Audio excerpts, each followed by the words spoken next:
अस्सलाम वालेकुम, welcome to YouTube family. उम्मीद करती हूँ सब लोग ठीक ठाक होंगे। आज जी हम जा रहे हैं अपना लास्ट उम्रा अदा करने के लिए मस्जिद आयशा एहराम की नियत करने के लिए।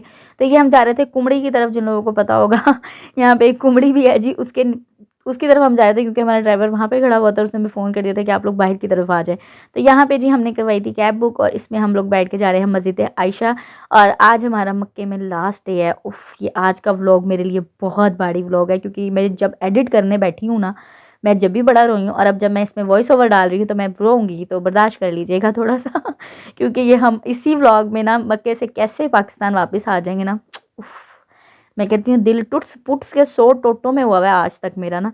तो ये जी मस्जिद आयशा है, हम लोग मस्जिद आयशा पहुँच गए थे। अच्छा, मस्जिद आयशा हम जितनी भी दफ़ा आए हैं ना अब तक इसकी नियत करने के लिए उम्रे की, दिन के टाइम आया तो ये हमें रात का मंजर बहुत खूबसूरत लग रहा था। मैं कहती अच्छा इतनी खूबसूरत मस्जिद है, सारी मस्जिद वाइट है और वाइट लाइटिंग हुई हुई है, तो इंतहाई खूबसूरत मंजर था यहाँ पे ना। तो यहाँ से हमने करनी है अपनी उम्रे की नियत। अच्छा, हमने रात का उम्रा इसलिए प्रेफर किया है कि हमने सारी नमाज़ें अदा कर ली। इशा के बाद हम लोग आए हैं मस्जिद कुबा ताकि हम उम्रा करेंगे और सुबह ज़ोहर के बाद हमारी यहाँ से वापसी हो जाएगी।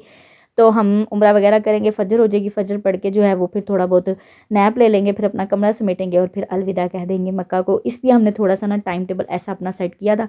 तो हम लोग ये इशा वगैरह पढ़ के फिर आए थे मस्जिद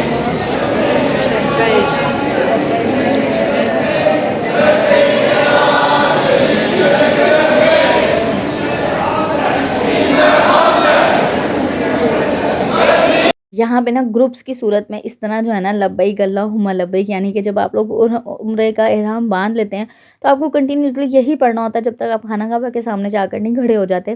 तो इतनी इतनी ऊंची आवाज़ से जो ग्रुप आए होते हैं ना वो पढ़े होते हैं कि दिल ऐसे जैसे किसी ने ना खींच के बाहर निकाल लिया। ये आवाज़ें सुन के ऐसा लगता था दिल बाहर आ गया। और ऐसे ही तवाफ़ के वक्त होता था जी, कोई भी तवाफ़ किसी भी टाइम पे कर रहे हो ना, जो ग्रुप आए होते थे वो ऊंची ऊंची पढ़ रहे होते थे ना, तो ऐसे जैसे दिल, बस मैं कैफ़ियत नहीं बयान कर सकती। तो यहाँ पे हमने जो है ना अपनी उम्रे की नियत की। मस्जिद कुबा मैंने एक दफ़ा पहले व्लॉग में भी दिखाई थी, इसमें भी मैंने थोड़ा-सा क्लिप ऐड कर दिया है।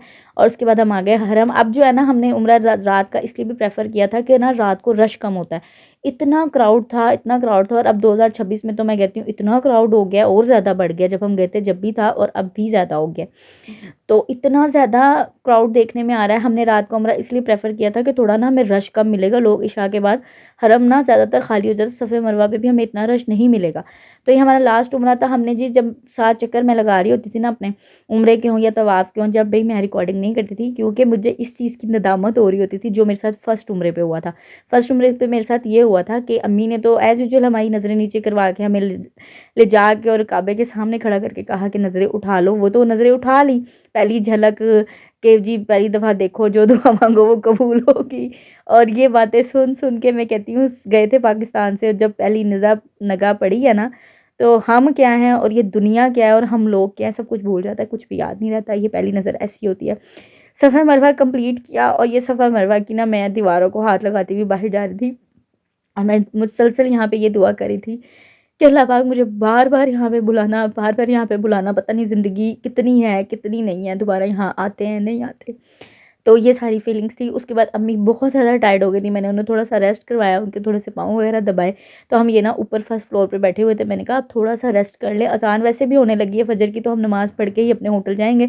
तो यहाँ पे छोटे-छोटे से बच्चे एहराम की हालत में ना खेल रहे थे और मैं फिर यहाँ पे जो है ना अपनी तवक्कल की स्टोरी और मैनिफेस्टेशन शुरू करके बैठी हुई थी कि हाँ, हाँ, फ्यूचर ऐसा ही होगा इंशाल्लाह, इंशाल्लाह, मैं ये करती थी। अच्छा जी, ये एक अदद निम्को मैं अपने बैग में लाज़मी रखती थी। ये बड़ी मज़े की थी, ये 2 रियाल की मिलती थी और मैं ये पाकिस्तान भी लेकर आई थी। ये बहुत टेस्टी थी, तो मैं ये रखती थी। मेरे मुँह का ना टेस्ट बड़ा ख़राब होता था, तो क्योंकि मुझे डिहाइड्रेशन पूरे पूरे 21 दिन मुझे बहुत ज़्यादा डिहाइड्रेशन रही है। मेरे लिप्स बिल्कुल ड्राई रहते थे, पता नहीं क्या था, वेदर चेंज था, पानी चेंज होना हुआ है, क्या हुआ है, लेकिन मुझे ये रहा है डिहाइड्रेशन का मसला। तो मैं इसलिए इस तरह की ना स्पाइसी चीज़ अपने उसमें लाज़मी रखती थी। उसके बाद हमने नमाज़ पढ़ी और बस देखते-देखते और रोते-रोते जी हम फिर बाहर आ गए। अच्छा, हमने ना इस पूरे सफ़र में क्लॉक टावर नहीं देखा था, मैंने और अम्मी ने। भाई तो चले गए थे क्योंकि मेरी जो मदर है ना, वो जब अल्लाह के घर चली जाती है ना, मेरे साथ भी यही हुआ क्योंकि कहते हैं कि औलाद जो है वो अपने माँ-बाप का ही अक्स होती है। तो मेरे साथ भी यही हुआ। मैं भी बड़ा कुछ सोच के गई थी, मैंने ऐसी वीडियोज़ बनानी है, मैंने ये करना है, मैंने ये जगह देख कर आनी है जो मैं यूट्यूब पे देखती थी। तो मैंने भी यही सोचा था ना,